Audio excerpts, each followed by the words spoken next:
По целонокната битка со огнената стихија, големиот пожар кај селото Лознани на границата меѓу општините Могила и Прилеп е ставен под контрола. Најкритично беше во текот на ноќта кога огнот се приближил до куќите и постоела реална опасност да се прошири кон селото Лознани.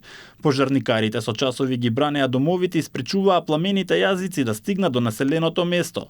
Во гаснењето биле ангажирани сите расположливи сили на битолската противпожарна единица, а дополнителна помош пристигнала и од дирекцијата за заштита и спасување и локалното население. Тимовите за брз одговор интервенирале со 4 пинцгауери. Најтешката ситуација имавме во Белагонискиот регион, каде што пожарот загрози повеќе села како што се селата Ивањевци, Лознени и Новоселани.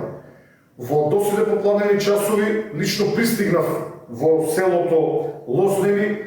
Она што можев да го видам беше застрашувачки, затоа што огнот беше 50 на метри над куќите и се движеше по висока сува трева, висока повеќе од половина кон првите куќи на селото.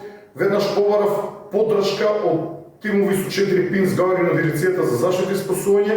Овде на лице место гасеа локалните пожарникари од Битола, но нивните сили беа недоволни затоа што линијата на огнот беше екстремно долга. При гаснењето на пожарот едно лице е повредено и веднаш било пренесено во болница поради изгореници на дланките. По лекарскиот преглед било пуштено дома.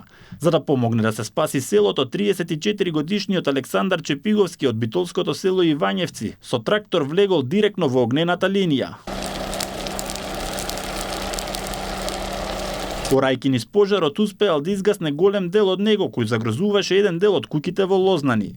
Со неговиот огромен трактор навистина направи херојско дело, орајќи директно низ пожарната линија и гаснејќи голем дел од пожарната линија која што загрозуваше еден дел од селото Лознани. Битката беше многу тешка. Покрај Лознани меѓу покритичните места беше и пожарот во атарот на селото Богомила кај железничката станица во општина Чашка. Според Ангелов, вчерашниот ден бил најтежок во оваа сезона на пожари. Во текот на денот имало над 40 на отворен простор, а од нив 6 се уште се активни, но не загрозуваат населени места, ниту пак има опасност да влезат во шумски предел. Во моментов во Македонија регистрирани се вкупно 12 пожари на отворен простор, од кои 2 се под контрола, а 4 се изгаснати.